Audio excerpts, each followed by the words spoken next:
தூத்துக்குடி மாவட்டத்தில் கடந்த ஆண்டை விட தற்போது உப்பு உற்பத்தி அதிக அளவில் உள்ளது. ஆனாலும் போதிய விலை கிடைக்காதால் உப்பு உற்பத்தியாளர்கள் பெரும் நஷ்டத்தை சந்தித்து வருகின்றனர். அதை பற்றி விளக்குகிறது இந்த தொகுப்பு. இந்திய அளவில் குஜராத்திற்கு அடுத்தபடியாக தமிழகத்தின் தூத்துக்குடி மாவட்டத்தில்தான் அதிக அளவு உப்பு உற்பத்தி செய்யப்படுகிறது. இங்கு ஆறுமுகநேரி, முத்தையாபுரம், தூத்துக்குடி, வெள்ளப்பட்டி, தருவைக்குளம் உள்ளிட்ட 22 ஊர்களில் சுமார் 20,000 ஏக்கர் பரப்பளவில் உப்பு உற்பத்தி செய்யப்படுகிறது. இந்த தொழிலில் 400 சிறிய உற்பத்தியாளர்களும் சுமார் 100 பெரிய உற்பத்தியாளர்களும் ஈடுபட்டுள்ளனர். உப்பளத்தை நம்பி நேரடியாகவும் மறைமுகமாகவும் சுமார் 60,000 தொழிலாளர்கள் உள்ளனர். இந்த நிலையில் கடந்த ஆண்டை விட இந்த ஆண்டு உப்பு உற்பத்தி சிறப்பாக உள்ளது. வழக்கமாக மழைக்காலங்களில் உப்பு உற்பத்தி பாதிக்கப்படும், அதனால் உப்பின் விலை உயரும். ஆனால் இந்த ஆண்டு மழை பெய்யாததால் உப்பு உற்பத்தி பாதிக்கப்படவில்லை. அதனால் உப்பிற்கு தட்டுப்பாடும் ஏற்படவில்லை. இதனால் பல உப்பளங்களில் நூற்றுக்கணக்கான டன் உப்பு தேக்க முடிந்துள்ளது. இந்த நிலையில் தற்போது அடுத்த கட்ட உப்பு உற்பத்தியும் துவங்கி நடந்து வருகிறது.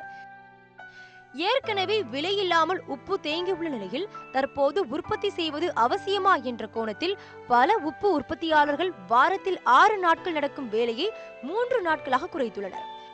இதனால் உப்பளங்களை நம்பி வாழும் பல்லாயிரக்கணக்கான உப்பள தொழிலாளர்களின் வாழ்வாதாரம் பாதிக்கப்பட்டுள்ளது. போன வருஷம் மழை பெஞ்சி வெள்ளத்தால் மழை இல்லாமல் இருந்துச்சு, எங்களுக்கு வேலை இல்லை.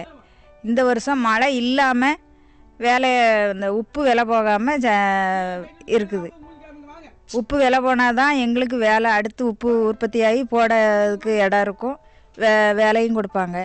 மழை பெஞ்சாலும் கஷ்டம்தான், பெய்யாட்டாலும் கஷ்டமாக தான் இருக்குது. பாத்தி வலிச்சிட்டு இருக்கோம்னா 2 நாள் 3 நாளைக்கு தான் வேலையே கிடைக்கிது. நிரந்தரமாக வேலை இருக்குது. மழை இல்லாதனால வேலை இல்லை, உப்பு அப்படி தேங்கி போச்சு. பழைய உப்பு, வாரின உப்பு அப்படி தேங்கிட்டு தேங்கினதுக்கு அப்புறம் வேலை இல்லை, ஒன்றும் இல்லை, தட்டுப்பாடாக இருக்குது. 2-3 நாளைக்கு ஒருக்கா தான் சம்பளமும் கொடுக்காங்க, 3 நாளைக்கு ஒருக்கா தான் வேலையும் கொடுக்குறாங்க. அதுக்கப்புறம் வேலை இல்லை அப்படின்னு அதுக்கு மேலே வேலை காட்டோம்னா ஓனர் என்ன சொல்றாரு, எனக்கு உப்பு வைக்கலப்பா, நான் என்ன பண்ண முடியும் அப்படிங்கிறாரு. இதனால் வேலை வாய்ப்பினை இழந்து தவிக்கும் தங்களுக்கு அரசு நிவாரண உதவி வழங்கிட வேண்டும் என்று பாதிக்கப்பட்ட தொழிலாளர்கள் கோரிக்கை வைக்கின்றனர். உப்பள தொழிலாளர்கள் இதுபோன்று மழை காலமாக இருந்தாலும் சரி, வெயில் காலமாக இருந்தாலும் சரி, வேலை இல்லாமல் தவிக்கக்கூடிய நேரங்களில் தங்களுக்கு தமிழக அரசு நிவாரணம் வழங்க வேண்டும் என்பது இவர்களின் நீண்ட நாள் கோரிக்கையாக உள்ளது. தூத்துக்குடியிலிருந்து நியூஸ் 18 செய்திகளுக்காக முரளி கணேஷ்.